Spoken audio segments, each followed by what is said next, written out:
అందరికీ నమస్కారం. ఈరోజు మనందరికీ తెలిసిందే, దశాబ్దాలుగా బడుగు బలహీన వర్గాలు జనాభా గణనలో కులగణన కోసం పోరాటం చేస్తున్న విషయం మనందరికీ తెలిసిందే. దీనిలో భాగంగా ఈరోజు దేశంలో డిజిటల్ జనగణన తొలి దశ ప్రారంభమైందనేది మనందరికీ తెలిసిందే. రాష్ట్రపతి గారు కావచ్చు, ఉపరాష్ట్రపతి గారు కావచ్చు, ప్రధానమంత్రి నరేంద్ర మోదీ కూడా స్వయంగా తమ వివరాలను నమోదు చేయడం జరిగింది. అయితే ఒక కీలక ప్రశ్న మాత్రం దేశవ్యాప్తంగా మారుమోగుతుందనేది అక్షర సత్యం. జనగణన నిజంగా సమగ్రతకు నిలువెత్తు నిదర్శనమా, ప్రతికనా అనేది ఒక అంశం తలెత్తింది. సామాజిక వాస్తవాలను దాచిపెట్టే ప్రయత్నమా అనేది ఒకటి తెలుస్తా ఉంది. ఎందుకంటే ఈ డిజిటల్ విధానం అనేది ఎంచుకున్న విధానం మంచిదే. ఇప్పుడు స్వీయ నమోదు విధానం కూడా పారదర్శకతకు ఒక అడుగు, మంచి విషయమే. కానీ 33 ప్రశ్నల ఆ గెజిట్ లో ఓబీసీలకు ప్రత్యేక కాలం ఎందుకు లేదు అనేది దేశమంతా చర్చ జరిగింది. ఈ రోజు ఎస్సీలకు ఎస్టీలకు ఉన్నది కానీ ఓబీసీలను మాత్రం ఇతరులుగా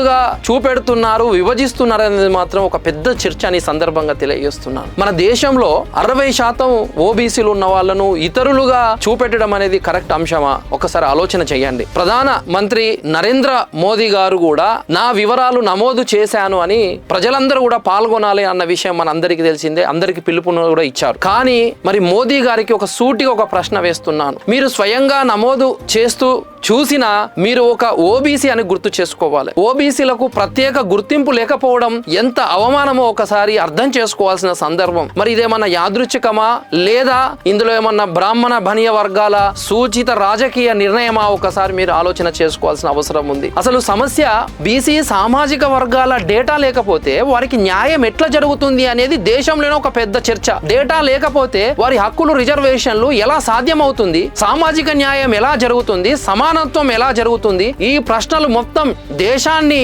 వెంటాడుతున్నాయి అనేది అక్షర సత్యం. ఈ రోజు ఒక్కసారి మనం ప్రశ్నావళి చూస్తే ఇంటి గోడ ఏ మెటీరియల్ తో నిర్మించారో ఉన్నది, నీళ్లు ఏం దాగుతున్నారో అడుగుతున్నారు, మీ ఇంట్లో టీవీ ఉందా, కారు ఉందా, ఇంటర్నెట్ ఉన్నాయని అడుగుతున్నారు. కానీ సామాజిక వెనుకబడిన ఓబీసీల అసలు డేటా ఎందుకు సేకరించడం లేదు అని సూటిగా ప్రశ్నిస్తున్నాను. బీసీల రాజకీయ హక్కులపై, రిజర్వేషన్లపై ఇదొక స్పష్టమైన కుట్ర జరుగుతుంది అనడమే దీనికి నిలువెత్తు నిదర్శనం అని తెలియజేస్తున్నాను. ఓబీసీలకు 42% రిజర్వేషన్లు ఇస్తే గ్రామాలలో కావచ్చు, మండలాల్లో కావచ్చు, వారి ఆధిపత్యం పెరుగుతుంది అనే ఒక కారణంగానే ఒక కుట్ర జరుగుతుందా? ఇది ఆధిపత్య కులాల కుట్ర అని ఈ సందర్భంగా తెలియజేస్తున్నాను. ఈ రోజు ఆధిపత్య కులాలు కోర్టుల ద్వారా రిజర్వేషన్లు అడ్డుకున్నది మనందరికీ తెలిసిందే. రాజకీయంగా బలపరుస్తున్నారు.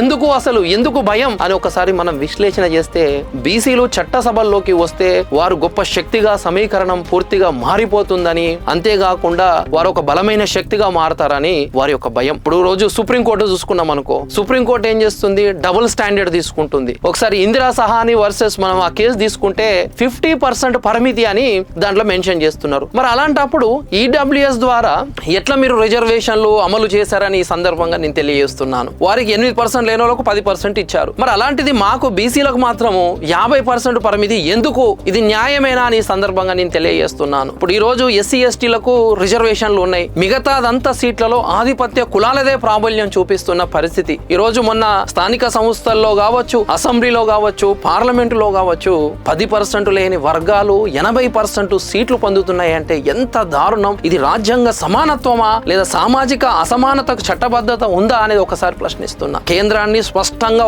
డిమాండ్ చేస్తున్నా, జనగణనలో ఓబీసీలకు ప్రత్యేక కాలం పెట్టండి, జనాభా ప్రకారం రిజర్వేషన్లు కల్పించండి, లేకపోతే ఇది డిజిటల్ జనగణన కాదు, సామాజిక వాస్తవాలను దాచిపెట్టే డిజిటల్ మాయాజాలం అవుతుందని ఈ సందర్భంగా తెలియజేస్తున్నాను. మాకు న్యాయం కావాలి, మాకు సామాజిక న్యాయం కావాలి, మేమెంతో మా వాటా అంతా కావాలి, మేమెంత మందిమో తెలిస్తేనే దేశానికి మాకు న్యాయం చేస్తుందని సందర్భంగా తెలియజేస్తున్నాను. Thank you.